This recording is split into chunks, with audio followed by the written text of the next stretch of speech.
Boy, Mike, I tell you what, I'm still sick, or I'm sick again. And much like Caleb, it's bugging me. This is Watchers on the Couch. Welcome back to Watchers on the Couch Westworld Edition. Today we are discussing episode 3 of season 4, Annie's Follies, as we say in America, or Annie Folle, if you want to be correct. I'm Tim. I'm Mike. And Annie Folle, in case you didn't know, Annie Folle, in French, the crazy years. Oh, so crazy. So crazy. We did so much in the 20s. It's basically it's the French term for the 1920s in France. According to Wikipedia, it was coined to describe the rich. It was coined to describe the rich social, artistic, and cultural collaborations of the period. The same period is also referred to as the Roaring Twenties or the Jazz Age in the United States. Jack. All right, so we get to see some characters we haven't seen in a while. It's the return of Bernard and Tub Stubbs, and we get some Maeve and Caleb and a little bit of side action with Caleb's family. And we're going to get into all of that. Mike, overall, before we get into any spoilers or anything, what did you think of the episode? I actually enjoyed it a lot. I had a good time watching it. This was a great episode. This is arguably one of the best episodes of the series, I think. Dude, Stubbs and Bernard together, you just can't beat it. It's Every great. time. It's so fun to watch. Every time. We're only 3 episodes in. There's still 5 episodes left of the season, so it could take a quick dive in the shitter. But so far, this season is overall better than the second and third, I think. Yeah. Oh, yeah. I think so. Definitely the third. We got to finally see Bernard wake up, so that was great. I don't know. Just a story felt like it was moving along. So, Yeah, this was one where stuff was actually happening, and when it ends, it's like, "What do you mean it's over? I want more." As opposed to, wait, it's over? Wasn't it just starting? Yeah. But our good friend Chris Nays, and I forgot to mention this, if you're new to our podcast, Chris Nays actually, in addition to the Chris Nays Minute in prior seasons, he did his own Watchers on the Couch for Castle Rock, seasons 1 and 2 on Hulu. And that show's been over and done and canceled for a long time. And if you haven't check it out, and you can listen along with Chris and our friend Debbie as for the Watchers on the Couch Castle Rock edition. That's in the main feed, or you can just search Watchers on the Couch Castle Rock. But Chris had some thoughts for this episode, and let's go ahead and hear from him. Hey, it's me. I'm back. And I'm using the speak pipe widget thing to call into the show. This week's episode opened up with Bernard on a kind of vision quest-like thing in the Sublime. It's true. And I just asked myself when Akecheta, I don't know how to say his name. That can't be When right. the Native American actor showed up, why is it every time popular media, a character goes on a vision quest, they run into a Native American? Just a thought I had. But all joking aside, I do love that actor, Don McLaren, I think is his name, and he's on a great show called Reservation Dogs. Plays a sort of bumbling cop character. If you guys and the listeners haven't watched that show, you absolutely need to. That's it for the Chris Nays Minute. Goodbye. Thanks, Chris. No. Does that guy play Mr. Red? Oh, I get it. Nobody? Oh, Mike. Sometimes you make a joke. Hey, I don't know, man. Chris was one asking the questions, and Just because I ask one too many questions. sorry. I will take Chris's word for the Vision Quest thing, because Chris watches a lot more television than I do. When I think Native American Vision Quest, the first thing my head goes to is Wayne's World 2. So I don't have a lot of things in my head to compare it to. I don't know. I kind of agree with Chris. I kind of have that in my head a little bit, and it is, I don't know. Maybe they just had a culture of, I mean, what other culture does that, you know? Vision Quest? Yeah, that's true. Yeah. I mean, I'm sure other ones I'm do, sure there but they're are all- that I'm unaware of because I'm a dum-dum. But, you know, I live in America, and Native Americans, who knows? Maybe that wasn't even the thing for most Native Americans, and that's a stupid trope that we should, like, get rid of and stop doing. Yeah, probably. Yeah. So, yeah, we're going to talk about Bernard and Stubbs. We've got the show opening with Bernard following a white horse, which I don't know, could be a following the white rabbit a la Alice in Wonderland, or an allegory, pale horse being death as he walks through the past. And then, yeah, he, I don't know how to pronounce that guy's name. Akacheta? Kichida? Akichida? I haven't heard his name pronounced in season 2. So Aki. Aki. he is a great actor. I have not Achi. seen Reservation Dogs, Yeah. but I do see advertisements on, was it Netflix? Don't think so. Maybe. I don't know. I've heard good things about it, and I haven't watched it. One of the streaming Hulu? services. I think it's Hulu. It might be. I don't know. One of the streaming services really wants me to watch it, though. So now that I have the Chris Ney seal of approval, I'm going to check that out eventually. But yeah, Bernard's walking around. Then the horse leads him into this nice, modern, clean building where we find Akichida kind of in a Matrix 2 as the architect sitting in a chair, telling him all the possibilities and things like that. Who informs him that he is, in fact, in the Sublime and that there are different... Everybody's Sublime is different. That's why nobody's there except Akichida. Because Sometimes you got Sublime with Rome. Sometimes you have the other Sublime, original Sublime. when it comes to Sublime, it's what you got. And Sometimes you make a joke. I need to add crickets to that. I'm really glad we do this, Tim. This is so cathartic. Oh, man. So, yeah, Akichida informs Bernard that he can basically, like, all possibilities, all variants in that could possibly happen. And it's like the entire multiverse is there in the Sublime, and it's yours for the perusing. So Bernard does so. He takes however much time to visit countless potential outcomes. However much time.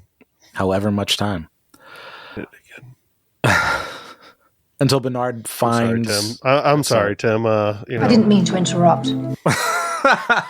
So Bernard's perusing all the possible outcomes with his Eye of Agamotto and finds the ideal 1 in a billion scenario that he thinks there's a chance for. But unfortunately, regardless of whatever path he takes, all paths lead to his death. This is a little bit confusing on, like, I understand this thing of, like, these paths and stuff, but how do they know the path of, like, every human, and how could they even simulate that? This is where I go back to that thing with Ben Barnes' character at the end of season 2, where he's, like, showing them the book, and, like, basically all humans only have, like, 13 variables. So when you think when you put it in that terms, like, there's not really an infinite number of scenarios. People are always kind of predestined to do a handful of things. Although, Well, yeah, I understand too, as far as, like, I know he's not doing every single thing according to plan. Like, there's multiple ways he can get to the end of that path, you know, and he just kind of has to keep it on track, you know, as it keeps veering, you know, to the left and right. But he, you know, is finding the way that still leads to his end goal. right. But it's kind of weird, like, how he knows which humans are out there. I mean, he's been in there a long time, according to HBO Max. And Yeah, let's save that. Let's not jump on that too late. But so the only thing I can think of is that I guess they have more data on humans than I would expect. Yeah. Which Well, is not out of the case. I mean, how many people are on social media? Or, most people are, I guess. So, well, then and again, then even if something strayed you from that path, you would be able to kind of veer it back towards your goal. well, that's my other question, because presumably the Sublime is still out in space somewhere, right? I don't know. And I was thinking it was in the Hoover Dam there, but I don't know. I thought they shot it to a satellite, and maybe that got downloaded back to somewhere, but I have no idea. Yeah, I need to because if it's just shot into space, how is that? I guess that data is just keeps traveling through, but it doesn't have any energy or an interaction to work with anything. So, you know what I mean? Yeah, there's that. I'm sure they addressed that at some point in season 2. And then whatever that data was that was getting downloaded in season 3, I just don't remember. But even then, the Sublime, it has all the host data. But whatever person data it would have would be limited to people that were actually at the park still then, right? I believe so. Yeah, the Forge data. That had the library books of people. Mm-hmm. So yeah, that does how can you predict every possible scenario in that case if you only have a limited data set? But hey, it's Bernard. I'll go with it. That's right. Yeah, that's right. Just go with it, guys. It's cool. Thanks, I know everything. I'm a Rehoboam now, so I'm Reho Bernard. So yeah, Dusty Bernard, thanks for joining us. You wake up in the motel with Stubbs still there, and Stubbs not dusty, everything else very dusty. Stubbs informs him that he's been there for years, but they're very vague on how many years it is. We're left to our own devices. Presumably, from the perspective of the viewer, we're thinking at least 7 or around 7. That puts us at quote-unquote modern day. Now, I did go back and watch the season finale of season 3. Oh, that was smart. I should have done that. Pull up and looked at the motel, and then looked at the motel as they walked out. There's a freaking giant tree that kind of blew through the roof there, or I guess blew through the roof of the porch when they were walking out of the motel in this season. In this episode. Okay. Mm-hmm. Well, yeah. That means it's been a while, as Stained would say. So yeah, the two exit into on that note, they enter into a very dusty, sandy. I mean, I remember them being out in the desert before because, there's a lot of desert in Westworld. But it seems kind of like post-apocalyptic Mad Max-esque as we get a little further into the episode. But Stubbs and Bernard, they go to a diner where Bernard is displaying his new prescient superpowers, where he's predicting things, saying things. It's like Stubbs wants a sandwich. Bernard tells him he's going to settle for this other sandwich. And then he goes, which, by the way, Stubbs eating a sandwich is we were talking about at least I was talking about Doctor Strange and Bernard basically being the same person in this case, which makes I can't remember his actual name. Stubbs is, I know he's a Hemsworth. It's not Chris Hemsworth. Chris Hemsworth is Luke? Thor. No, Luke is Liam. Is it Luke? No, Liam's the Hunger Games guy, so it is Luke. Luke Hemsworth is Fat Thor in Endgame. As he's getting his pastrami sandwich. Poor guy. But you'll... I guess he's just... damaged goods. Oh. I'm kidding. I like Luke Hemsworth a lot. I think he's very funny in this show. But I need somebody to compare him to in the Marvel universe, so he's Fat Thor. Yeah. And now we know Bernard, who he is, right, Tim? He's Doctor Strange. Yeah. Yeah. Did you say that and it went over my head? Mm-hmm. Did I miss it? That's exactly what happened. No. I mean... I'm sorry. I mean... I was confused. Well, that's okay. I mean, you could, next time it comes around, you could try to grab it, but Don't reach for it. You never pull it out in time. that leads us into Bernard after Stubbs orders his tuna melt sandwich because he can't get the pastrami one. Bernard just up and excuses himself and goes outside and has a Neo at the end of the first Matrix fight with some dudes in a parking lot where he's not even looking at them, which is very fun. That's a lot of fun to see. Like, we already know Bernard's kind of a badass from, well, I guess from season 2 onward, but in season 2, you don't actually see him do a whole lot because all of his murder is under the guise of memories of Ford. Yeah. But then when he's in hiding in season 3, he beats up a lot of people. And this time he's badass. And now he's leveled up to the point where he doesn't even have to look at people that he's beating the shit out of.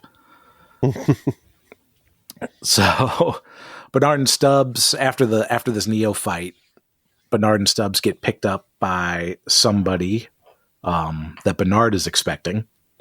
And she's expecting those other 2 dudes. So, what kind of weird shenanigans is happening? But it turns out she was supposed to meet up with the 2 guys that Bernard stuffed in a trunk, and Bernard reveals that he's got the head of one of them in a bag. So Stubbs is there eating a sandwich while Bernard is cutting off heads, which is my favorite Westworld moment of all time. He's like, "How'd you get this?" He's like, "Fucked his brains out." Yeah, That's what I did. Wait, you couldn't use a little head? But we reveal that he's a host. He's got a big gaping hole in the back of his head where we see a brain ball. And basically, Bernard wants to meet up with C's organization. They go to even more deserts, where Bernard reveals after they go through some security checkpoints and meet up with the rest of the team. I don't remember who the lead guys. Some weird security checkpoints, by the way. What are these fucking lasers in the middle of the desert? Like, were those lasers supposed to be like cut you in half lasers? Or are those supposed to be like, if you pass them, like a bomb will go off? I assume it's some kind of trigger. Like deadly lasers. So, all right. Okay. Yeah, I don't know. What if some animal comes across there? It's just like, walking along, just trying to get some food. Boom.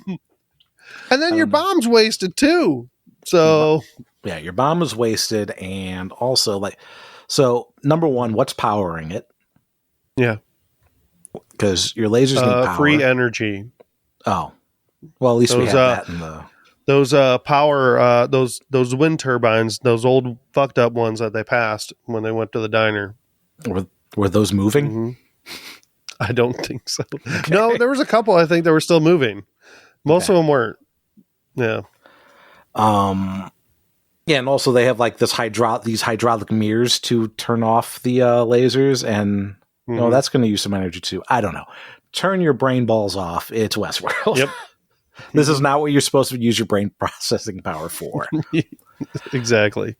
But back to you were saying that lead guy, right? That came out. Yeah. Look at the brain ball. I think he doesn't. And I haven't seen this show. He's in Into the Badlands on AMC. Oh, okay. I suppose it's in that, and he's really good on it. So yeah, there's so much. Check that out. There's so much TV on there. Like, how can a watcher on the couch keep up? I don't watch TV. I watch HBO. HBO, that's right. Give me money, HBO. Ching, ching, ching. So, yeah. In the desert, Bernard reveals that they're all looking for a weapon. Weapon is a very vague term. Could be anything. Could be a big blow up. What could be deadly lasers? Could be a bomb. Could be a person. Could be a tower. I don't know. But Bernard knows. And Bernard knows where it is. Because he's seen the future. Be honest, I don't have really any clue what it could be. I have my own theory.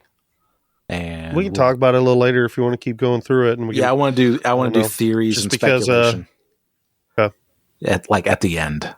So all right. That's it for the Bernard and Stubb stuff, I think. So yeah, the timeline is still technically unknown from the viewer standpoint. HBO kind of fucking spilled the beans and removed it. We will talk about that at the very end of the episode because that is a spoiler some people might not want to stick around for. But one of the things that I did spoiling it now. They said it was 10,000 years in the past. It's dinosaur world. It's Jurassic Park world. Yeah. Which I will get into. They figured out time travel. One of the things that I both like and hate, like if this was since it's an 8-episode season, I like it. If it was a 10-episode season, yeah. So they could have totally done a whole Bernard, a cat cheetah. I feel so bad. I should have totally learned how to pronounce this guy's name. Kichida? Akichida. I might be even wrong about that. So. Okay. I'm pretty so sure that's right, though. They could have done a whole filler episode just of that and Bernard visiting other timelines and revisiting the past, getting stuck in loops and things like that.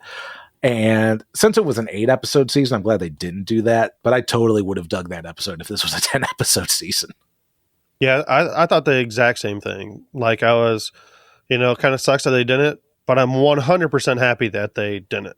Yeah. Because of how little time we have. 5 episodes is nothing. To figure out what the hell's going on, man. And we're still not going to know. So I'll put a little break in here and I'll drop in that plug for SpeakPipe so people can leave a message. What is SpeakPipe? SpeakPipe is just like this website. If you go to the Watchers on the Couch website, there's like a send voicemail button at the bottom of it. And it's just a service they provide that you can use your browser to like literally just like record a message and it sends it to us. Oh, cool. Yeah. Convenient. That's the plug now. That's the new plug. Yeah. So Chris used it to send in his Chris Nays Minute. You can send it for your own thoughts, theories, corrections department, that kind of thing. Any theories you have, you want to debunk our theories, that's cool. Feel free to contribute to the show. There's a link in the show notes for SpeakPipe. You can also visit watchersonthecouch.com and hit that little widget at the bottom of the page. All right, so in this next bit, we're probably going to get into the Caleb's family story arc that we get in this episode. When we see Caleb's family for the first time in this episode, Frankie is trying to get a hold of Caleb on a radio because that's what. Oh, what's this? What's this nodding? Oh, well, I don't know. I mean, seems like just getting a lot of training done with guns and radios and training for the apocalypse and stuff. Oh, so, interesting.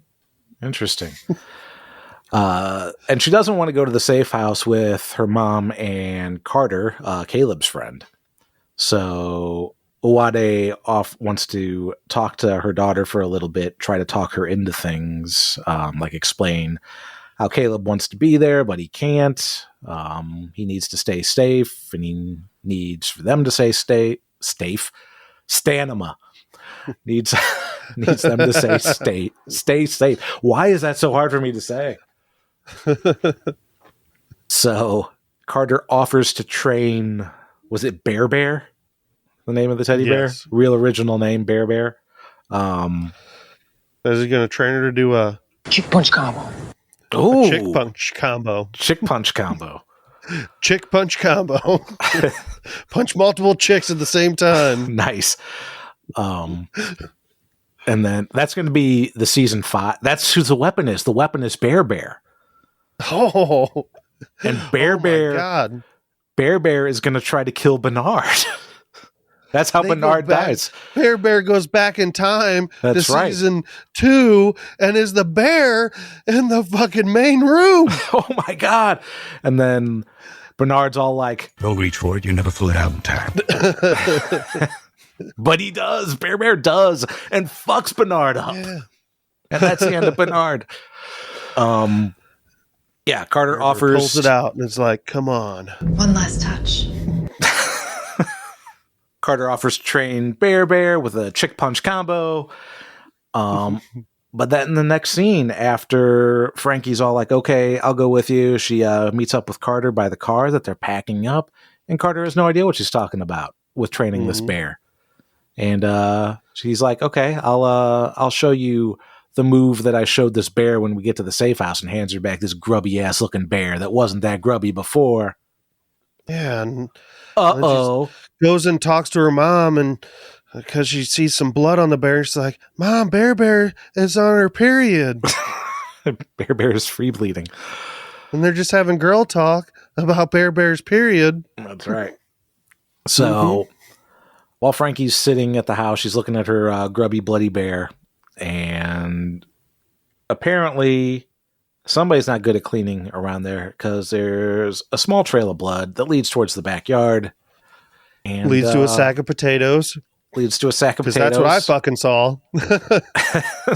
When I was watching it, like, it just cut too fast. And, like, I don't know, maybe I looked away for a second or something, but, like, it was, the head's in the upper left. It was hard to kind of see. Yeah, the head was in the upper left corner. Otherwise, it looks like a sack of potatoes. What's this fucking sack of potatoes? Like, I don't know what the ghost is going on. She's like, I knew the guy was replaced, but I didn't know what the fuck she was looking at. Yeah, like, no, I knew immediately, like, that guy was, replaced. Yeah, you could see his face through the whatever the muslin is, but that would be hilarious if it was a sack of potatoes. Frankie's like, Mommy, Daddy taught me that only hosts eat potatoes. And it's like, fuck, you're right. Get the gun. Punch him with the potatoes. Ade, I like it when you punch me in the potatoes. Bear. I like it when you do your... Did you do the chick punch combo? In my potatoes. So Frankie tells her mom, like, tells her to hide, and her mom goes and gets the gun out of the safe. Which I like that the mom trusted the daughter, and there wasn't like, no, you're overreacting. This is, your dad's paranoid training kicking in and things like that. So there's like, it's better than what I feared they were going to do with Uwade's character in this season from what we saw in the first episode. So that was nice. But meanwhile, everybody's hiding, and host Carter's like looking for him because, they got reservations. They got to be at that safe house. And he can't find them. So he pretty much realizes the jig is up at that point, and he goes all Terminator T-1000, just like very, what's the word?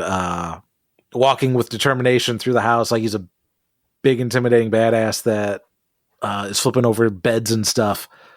And every time, like, you think he's about to get her, it's like, oh, no, she's hiding under the bed. He flips the bed. Oh, she's not there. And, but eventually he does find her.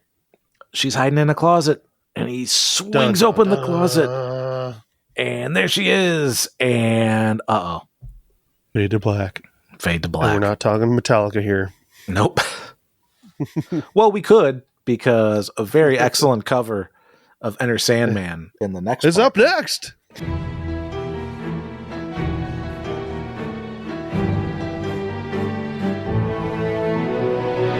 So yeah, we'll jump into the Maeve and Caleb part.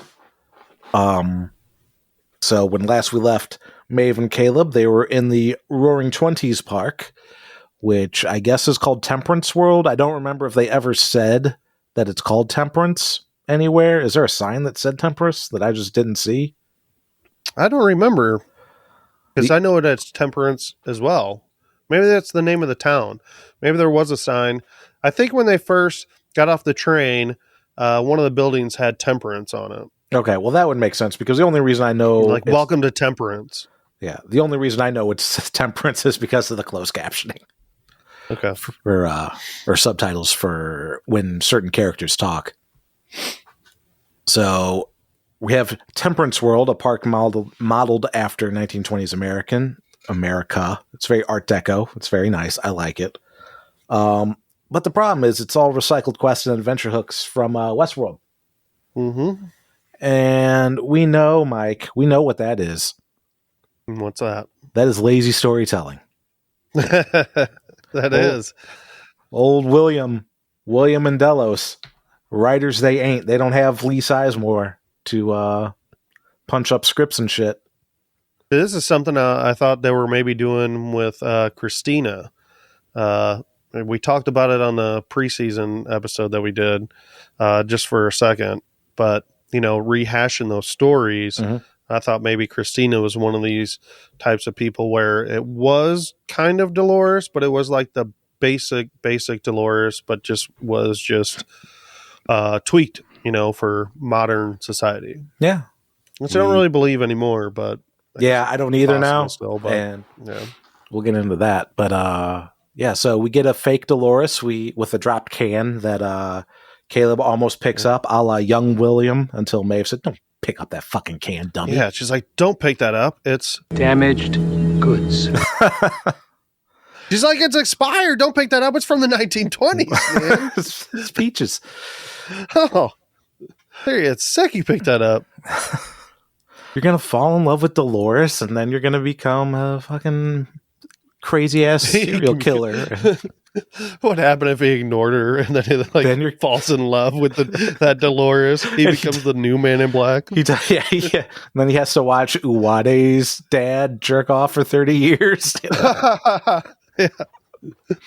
Oh, man. Man. Yeah.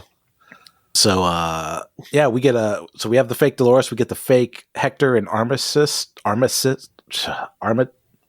Help me.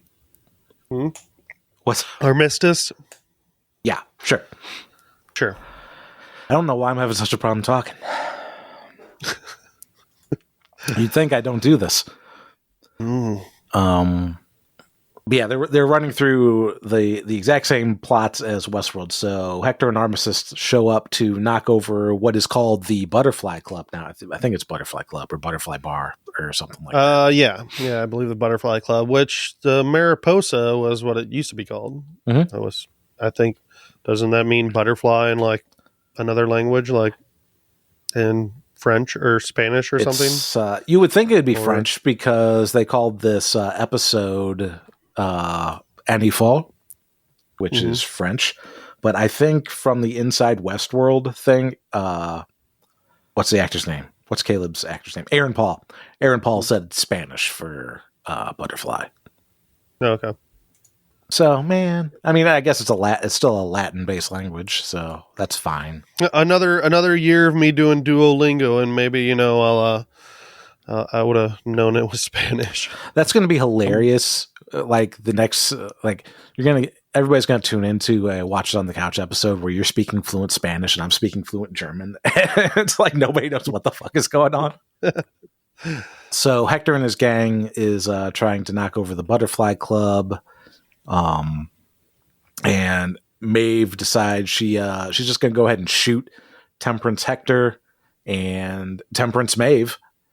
And then her and Caleb proceed to kill the rest of Hector's gang. Also, they pile up some bodies. So, the maintenance crew has to go pick them up because they're going to hide with a pile of corpses, Mike. That's how they're going to get in. Mm-hmm. Sure is. I don't know what I think about that. I think that's problematic. I feel like there's something about lifting up an actual person like Caleb compared to a robot, or at least it should. That's like, this person is warm and breathing. Like he's just the warmth would do it, but maybe they have gloves on, and so they wouldn't feel the warmth. Oh yeah, because you don't want to get sick from all the diseases that rotting robots have. No, you just don't want to get dirty. No, they just don't want to get dirty. It's messy, man. It's a messy job. It's a messy job. Someone's got to do it. So they get thrown down to shoot. Come on. This whole thing is problematic. This whole thing with Maeve and Caleb is fucking nuts. All right? Like, it's completely silly if you don't turn your brain off. Like, all these hoops that they're going through just to get caught is fucking nuts. Meanwhile, they're already explain some of this shit. Because it could have been way simpler to like capture Maeve and Caleb. All the hoops that they're jumping through to get caught when they're already caught. Like they're already in the park. Yeah, exactly. They're already in there. Like, and I don't know. Maybe Halloris just, wants them to, I don't know, think they're free, or I don't fucking know. Because, whatever. But it was fun to watch. So they get down to the... I did enjoy all of it, so, yeah. Yeah, for sure. So they do get down to the administration level, which, surprise, Maeve quickly finds out it's not an administration level at all because nothing's being controlled there. And then, all of a sudden, we have Temperance Wyatt, Dolores, and Temperance Teddy, and everybody shooting all the workers down there because the workers down there are hosts too. Surprise, surprise, motherfucker. The Westworld Massacre is another level of the game inside this park. So that's fun. A nice little Easter egg for rich white folks to discover. I thought that scene worked out pretty well. I liked it. So yeah, no, it was a good little surprise. But it is, way really fucked up. Like this people are bad. Like humanity doesn't deserve to get saved. Like these people are awful. I mean, then again, how is it that much worse than any of the other parks? I mean, what is it? Just time? Like, oh, too soon, bro. 7 years. Been 7 years, dude. Well, I mean, are you going to visit Holocaust Park 7 years afterwards? I don't know. That's what I'm saying. How much time does it matter? And in this future, does it matter? Do people care even less and less about people? They probably How do they feel after the robot wars? Or they're just like, fuck it, I do what I want. That's probably that's actually a really good point. The robot wars. Yeah. Yeah, I don't know. I don't even know how the robot wars happened. Like, were there actual robot wars? I think so. We know there was a rebellion. Kind of mentioned with Maeve and Caleb, they talk about it. I think just slightly, like just in passing. Really, they didn't say too much about it, but somebody did. So, Caleb seems to be pretty good at shooting people. That's cool. He kills Temperance Wyatt. And they managed to find... I don't know what else he does, though, because he's basically just walking around being a dum-dum other than that. And it's very tiresome. And he always has a confused look and surprise. Like, what? And look, in Breaking Bad, it worked perfect, all right, for that character. But he's just the same character, only he's got... He pretty much is. Military training. Just a little grown up, yeah. No offense, but what the fuck does that mean? So yeah, I used to cook meth, but then it didn't get me anywhere, so I went into the military. And then I met a robot lady. I liked her a lot. And, I blew up this future predicting machine, and then I met another robot lady, and I almost died, and she put a robot heart in me to keep me going. I'm half robot, but nobody knows. Oh. I don't know. I think that is a possibility. Just seeing that small flashback, like he might have some, type of robot mech in him, but still human. Just stuff to keep him physically, I guess, going. But nothing to change him mentally. Yep. Yeah, I had some similar thoughts, and we'll get into that in the speculation section of the episode. So they find an elevator leading down to the administration level, but not before some fucking Karen shoots Maeve with one of the park guns and wounds her. So Caleb has to take some... I don't know how those things work. It's like some kind of magic that just stitches robots together, apparently. Yep. But I think it works the same for humans, too. I mean, it definitely has to, considering, a freaking 70-year-old man got his throat cut in the post-credits last season, and now he's alive, so... Fuck. Yeah. So they do get to the real administration level, which leads us to seeing those faceless drones again that we saw in Season 2. I don't think we saw any in Season 3. I don't remember. If we did, I don't think it was super important. Yeah. To the story. Yeah. And they're working on these flies that we've been seeing that seem to be attracted to Caleb. Maybe just because Caleb's human, or maybe because they're programmed to go after Caleb. We don't know. But apparently the flies are real flies. They're not robot flies. That's what I was going to say. Mm-hmm. It looks like they're probably infected with the goo which I'm assuming is like, so they have these real flies, and then they infect them with, I guess, these nanobots, and then they go infect people. That's just my assumption. So it's whatever. Yeah, so they got these parasites that feed on the goo. The flies feed on the parasites. The flies then get infected and then infect humans. Seems to be how that works. Caleb asked Maeve if the black goo looks familiar, and the concept of black goo strikes something in my memory in Westworld from last season, but since I didn't rewatch it before the season, I have completely forgot. Now, this season, Tim, when the senator's wife, when she gets shot, when she's in the stables and she's kind of going crazy, Maeve, after she dies, mentions like, oh, she's human, but not like any human ever seen. They have this little scene where like her blood coming out of her head looks like black, like real black. Okay. So there's no black. We're talking about how it looks familiar. There's no black goo in previous seasons at all? Not that I'm aware of. It's possible. It almost sounds familiar, like a season 2 thing. Like, right. I didn't remember if that was or something. Yeah, I didn't remember if that was something they did to Clementine or Clementine was doing to people, or I don't remember how. No, she was just walking by and they were just dropping dead. Yeah. Yeah, she was just magic lady. Okay. I guess maybe my remembrance of black goo is limited to I'm remembering X-Files in addition to right, yeah, right. So, and apparently there's a sonic component to how the control system works, which we hadn't heard before. Apparently only Maeve can hear it. Yeah, she hears that sound, and that sound isn't controlling her, doesn't control hosts. It only controls, at least that's what it appears, it only controls infected people. Maybe the flies too. And tells them kind of what to do. Because then they look at the screens and they see, people freaking offing themselves. Right. So yeah, we watch noises kind of start. Yeah, we watch a bunch of humans play with blocks. Then they decide they hate playing with blocks, and then they decide they'd rather shoot themselves than play. I can't get the fucking square one in the circle thing. Fuck this! I want to go in the circle fucking hole. I'll show you a circuit hole right in my head. So Caleb's trying to get Maeve. One of the guys that offed himself was I forgot. I don't know if he was a senator or if he was. I don't remember who he was, but he got infected by Halores. He was in the car. Yeah, he was in the car. Yeah. That was the shit. He was important. He was a YouTube influencer. Nice. What up? It's your boy, a guy with a hole in his head.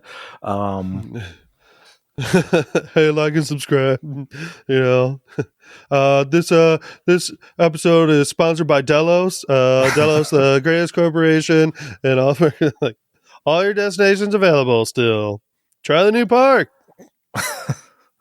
Remember to smash that subscribe button. Jeez, wasn't Homeland Security. Ring that bell. But he was. I don't know. He was something. It doesn't matter. Yeah, something like that. Yep. So yeah, Maeve's digital Jesus powers aren't working with all this new tech. She can't override the door while Caleb's yelling at her. And then all of a sudden, hey, well, maybe fucking Maeve should try putting her powers on on the actual controller of the door, not the middle of the door. The middle of the door doesn't control the fucking door. All right. There's a fucking controller that controls the door. This is one thing that's fucking so annoying. Like it was unlocked the whole time. Just turn the knob. Like there's a controller on the wall, like this digital controller. Shouldn't she focus her energy towards that and not the fucking middle of the door? Like, unless because she's not using force powers, she's using her powers to control electronics. So, which I still don't understand how she has those powers, but they just turned them on the data pad. And wavy is whatever. Right. It works when it works, and it doesn't when it doesn't. Like whatever we choose. And we made her too powerful last season, so we got to dumb her down some. Now. I think that's part of it. Upgrades. I can't do it anymore. Oops. Then it's fucking software updates. And I forgot to read the license agreement. Well, here's the thing. In the real world, the Man in Black would have just like fell down because he would have had his forced upgrades at an inopportune moment and Yeah. just turn off like while you're in the middle of something. Oh shit! I scheduled install right at this time. He's getting ready to take a swing at another at another politician with his golf club, and all of a sudden, oh, we have to reboot. It's time to update. Force install. Oh, you've been putting it off too long. Yep. So then all of a sudden, on the screen we see Frankie. Oh, fucking Carver. Fucking Carver delivered Frankie. Oh no. So Caleb obviously goes apeshit. He's got to try to rescue Frankie because she wants to play with blocks, because what kid doesn't want to play with blocks? I'll tell you what, 1.5-year-old that's over blocks, man. she wants the Xbox controller now. Yeah, it doesn't take long. She knows how to turn it on. Yeah. She doesn't know how to navigate, but she knows how to turn it on and how to screw up anything you're watching. So hey, when I was a kid, you know, and there was an Xbox or blocks, I'm sure I probably would have chose Xbox, but we didn't have shit. We didn't have Atari like when I was 1.5. So we didn't even have blocks. We didn't have blocks. We got driveway rocks. That's played in the mud. Yeah, had rocks. We had rocks and cigarette butts. Make your own fun. Yeah. So Frankie's going through the motions that we just saw with everybody else with the blocks and blah, blah, blah. Caleb desperately pounding on the door, trying to get in. Maeve desperately trying to get the door open, blah, blah, blah. All of a sudden, just in the nick of time, Maeve's powers work. The door's open. Caleb gets in, gets the gun away, and then Frankie's all like, "Oh, Daddy." Oh, whew. Thank goodness, right? Daddy. You can't leave. And then Maeve finds out, oh shit, something's wrong. Something's wrong. And she goes to save Caleb yet again until she's stopped. I've been looking forward to this. Oh. It's the Man in Black. And he's angry because my wife's dead. So he's going to have a showdown with Maeve, and Maeve kicks his ass in short fashion, and then proceeds to continue on her way until, oh shit, apparently you can't kill the Man in Black. He's immortal now. And okay. So you didn't think that was more than one Man in Black? I thought it was only one, but I mean, if he's Agent Smithing, if we're getting even more Matrix in here, and there's just like a room full of Men in Blacks, then I suppose it's possible. But I just assumed. I mean, part of the reason I thought that there'd be more than one is just because it'd be convenient to have more than one. Like if you got this awesome robot killer, human killer robot that you'd want maybe more than one, you know? Yeah. So kind of like having a room full of sexy ass Bernards, you know? You're going to want more than one. You're going to want more, you know? Okay. But, yeah, either way, it works either way. And it works either way for at least for Maeve to find out that, oh, it's not the real William. I'm assuming that's her first time figuring that out. Yeah, that it's not Flesh William. Yeah. Not Meat William. I'm so fucking stupid. Yeah. Can't you try? Her powers make no sense, man. Yeah, you couldn't detect that he is a host? Yeah, other times she's like, oh, like when the fucking senator, you know, she knew, and shot him. Oh, well, she can't figure out. All right, maybe they didn't. No, but that senator did have upgrades. Maybe the Man in Black robot has like super upgrades. How did she not know that Caleb's daughter was not Caleb's daughter? Well, I think she did eventually. Well, yeah. It's a little late. But she took her face fucking opening up and flies pouring out. She had to wait until the door was open so the signal got through. Yeah. So, yeah, at any rate, we do see what happens with Frankie and Carver. Frankie shoots Carver right in the fucking head with a toy gun. Which is unfortunate, but had it been a real gun, she would have fucking killed him. Yeah, that's good shot. Which leads host Carver. Yeah, leads Carver to start talking some shit, because if you're a bad guy, you have to talk shit just long enough for the mom to come up and shoot you in the head. And She went all dodge this, and he did not dodge that. So we find out that Uwade and Frankie are okay for the time being, but Caleb is not, because his daughter is a fucking fly spewing robot, and because Hale doesn't need Frankie and Uwade, they just need Caleb. Why? Why is Carver there, or why is host Carver there if they don't need him?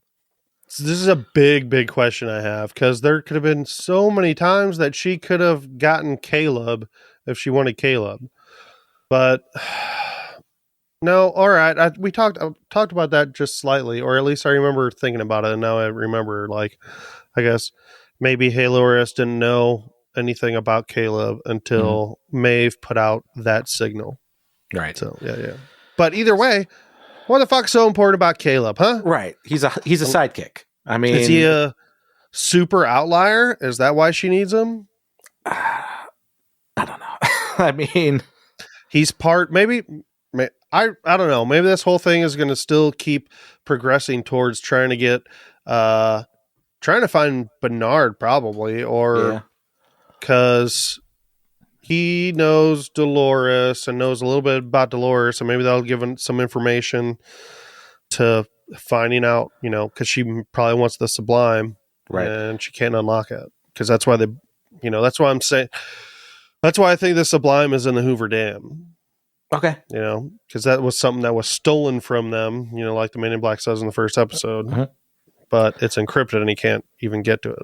I trust the whole thing. I trust you. I mean, you've sold me. My only thing is Caleb. It's like, why? Because he's not a fucking genius. Once his daughter lets him go, he could have easily pulled the jacket and shirt over his face and protected himself from flies, but he's just there. No, your hands are free, motherfucker. You're smacking flies. Pull your shirt up. He's in shock.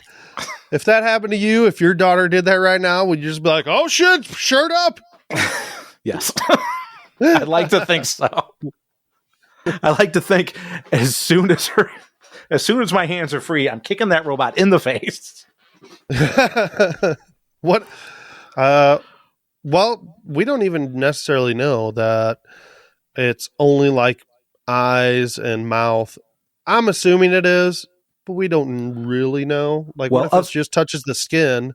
Yeah. I mean, that's what it almost has to be. Otherwise, Hale's entire fucking plan can be ruined if you just wear goggles and earbuds. Sweet and safe. Well, you still have to cover your mouth and your nose, right? Well, they're not going to force your mouth and open. Your butthole. That's what Sarah said. Because I brought that up. I brought the thing, like, they can just cover if they just wear like swimming goggles to cover their eyes and nose and earbuds, then they're fine. And she's like, well, the mouth. It's like, flies aren't going to force your mouth open. That's the strongest muscle you have.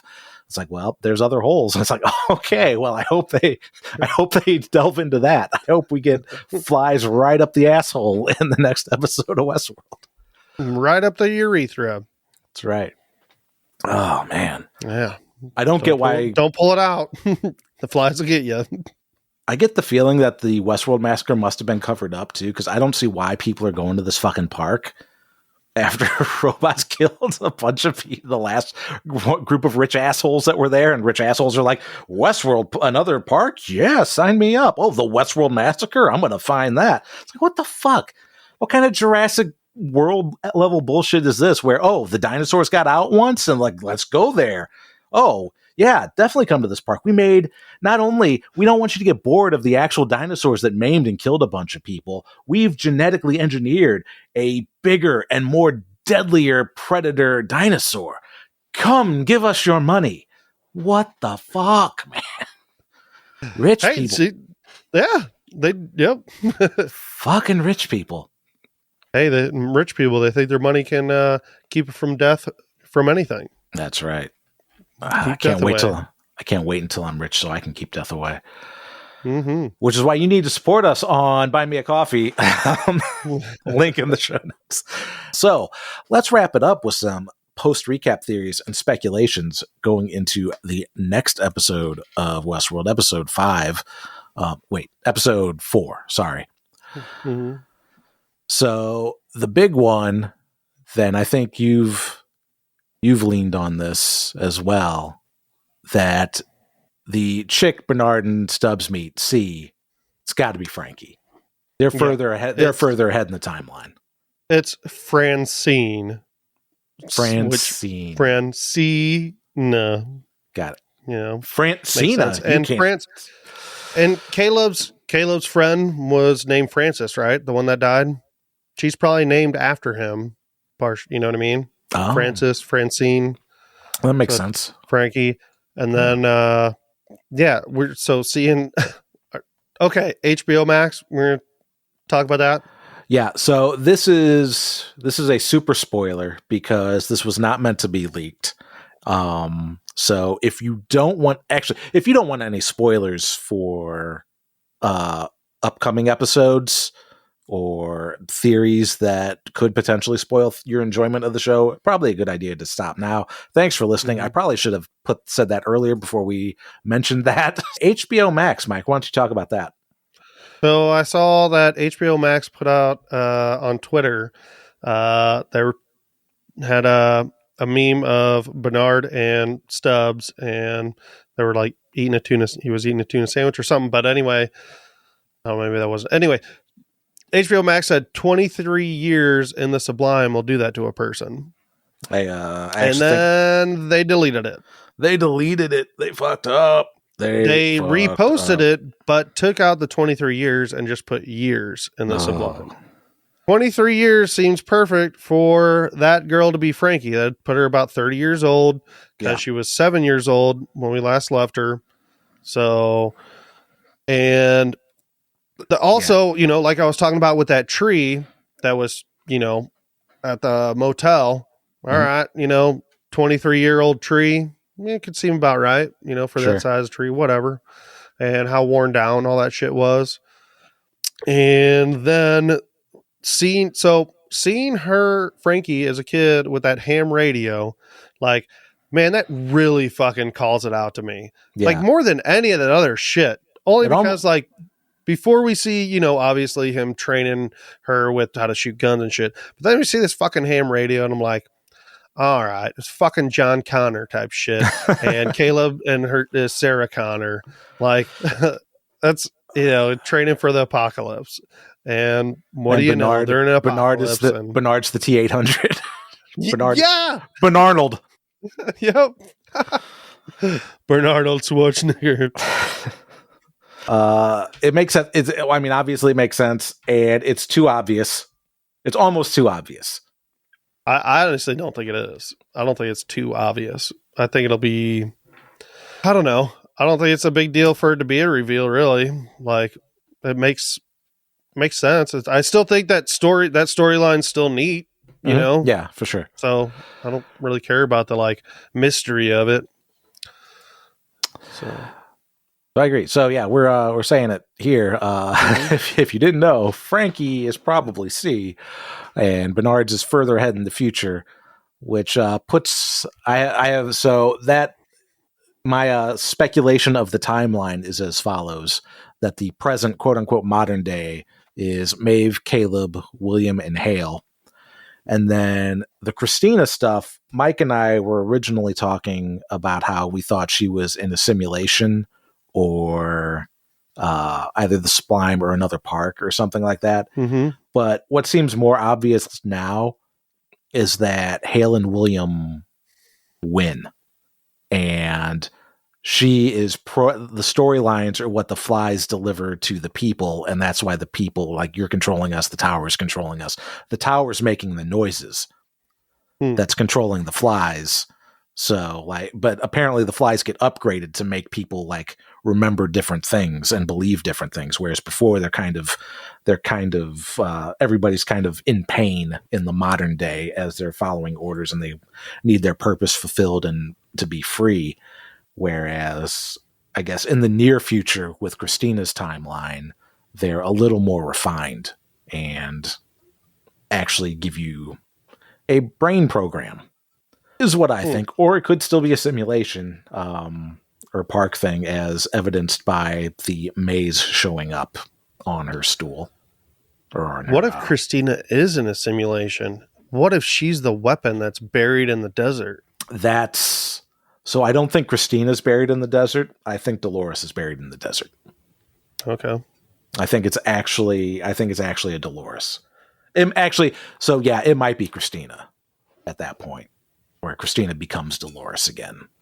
She's basically is Dolores. I mean, she's still right. She's writing all those storylines. Mm-hmm. That's a Dolores storyline. So that's the immediate future is Christina writing the storylines for Olympiad. And then we have the further future, the post-apocalyptic wrecked city on fire and shit. And I think that's where we have Bernard, Stubbs, future Frankie, and probably Fidelity William at some point. Yeah. Yeah. See, I mean, the show writers could be lying because I think that didn't they say like thousands of years into the future for like that William? I don't know. Did they? If they did, I did not see I'm pretty sure they did. I'm almost positive. But they could be lying about that too. And yeah, dude. Oh, yeah. Fucking William could be down there maybe. Oh, that would be cool. He's the man. Post-Fidelity fucking William could be down there. And remember when he was saying, I'm going to save the world. He's going to be man in white. I think he said that when he was actually alive and not post-Fidelity. But yeah. He's going to be man in white. And oh my God. It's fucking, oh my God, it's going to be, that's what the weapon is. Yeah. Yeah. It's fucking, oh my God, William. it's William. It's got to be William. Awesome. Yeah, because it's all fucking sandy down there too. And like, they definitely lied about that. Mm-hmm. Thousands of years in the future thing. Oh, yeah. It's fucking post-Fidelity William. Yeah. And I think we're going to find out next episode that the flies don't affect Caleb. So that's what I was thinking. So that's what I was kind of saying. Like, him being partially a robot, because he probably fucking died and Maeve brought him back to life with robot parts. Yeah. But not a lot. Just enough to where it doesn't affect, the flies doesn't affect him. Yeah. Because otherwise the guns would work on him if he was a full host. Yes. Because originally I thought, no, he's completely a host. He has his actual brain, not a brain ball. But maybe like, I don't know. Fuck. Yeah. Maybe those flies don't work if you have like a robot heart or something. Maybe he has robot blood because he lost a lot of blood. Oh shit. But maybe you could do like some robot blood transfer. Well, he still has to have human sperm because he has a kid. Yeah. Did that happen before or did that happen in between, the robot wars? Like, we don't know anything about the robot wars. Okay. But we've been going for a while. We probably should end it here because one, it's a good place to leave it. We've discussed everything. Welcome to the end of the game. Welcome to the end of the episode. Thanks for listening. Until next time, I'm Tim. And I'm Mike. And you should keep questioning the nature of your reality. Woo! Oh, shit. Oh, yeah. Kick punch combo.